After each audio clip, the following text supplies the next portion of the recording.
with revolutions abroad and hard times at home, where to put your money these days? The stock market and even real estate can seem so fleeting.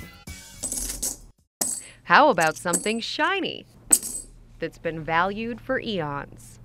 This is about $20,000 worth of gold, 15 ounces. Marin Alexov is the CEO of Roslyn Capital in Santa Monica, one of many investment companies where they spend all day talking gold.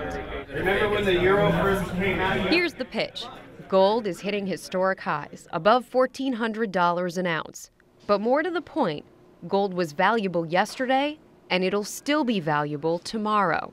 A $20 gold piece, for instance, which is close to an ounce, 100 years ago used to be our currencies.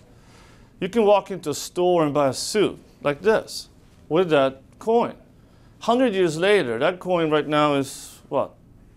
$1,400, $1,500? You can still go into the store and buy that same suit. Isn't it time you considered adding gold to your portfolio? These days, gold's luster is being polished by ads on TV, some with ominous overtones. The U.S. dollar continues to be a bunch of hot air. I'm sure some people buy gold because they're greedy and they think gold is underpriced today and it's going to go up a lot in value. Richard Silla is an NYU professor of financial history and chairman of the Museum of American Finance on Wall Street. But other people hear these ads that say the world is about to come to an end, we're going to have hyperinflation, so you better buy gold. That's fear. The dollar has lost 20% of its value in just the past 10 years. Roslyn Capital's ads feature G. Gordon Liddy, the former Watergate conspirator. He also talks up gold on his radio show. Do you buy gold out of fear? No, I buy gold out of prudence.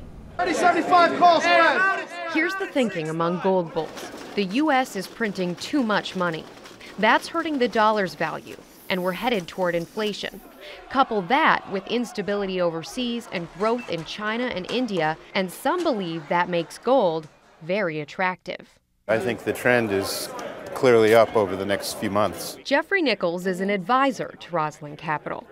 He suggests investors put 5 to 10% of their portfolio in gold.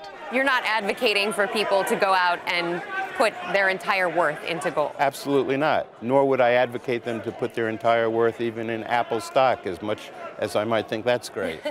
Which raises the question, how has gold done relative to stocks? It's actually pretty close, assuming a 40-year investment. But over shorter periods, sometimes gold wins, other times stocks do. You're not necessarily taking a position that gold is going to go through the roof. You're taking a position that gold is going to provide some insurance if your other investments don't do well. But Professor Silla takes the position that gold is just like all commodities, with the same uncertainties. It's not all that clear to me that today's $1,300 an ounce gold price, it might turn into $500 an ounce 2 or 3 years from now. Still, G. Gordon Liddy is hanging on to his gold with both hands. How long do you hold on to it? Forever? Into perpetuity? Well, how long do you want to have something of value? I suppose I could go crazy and blow it on wine, women, and song, but I'm not inclined to do that.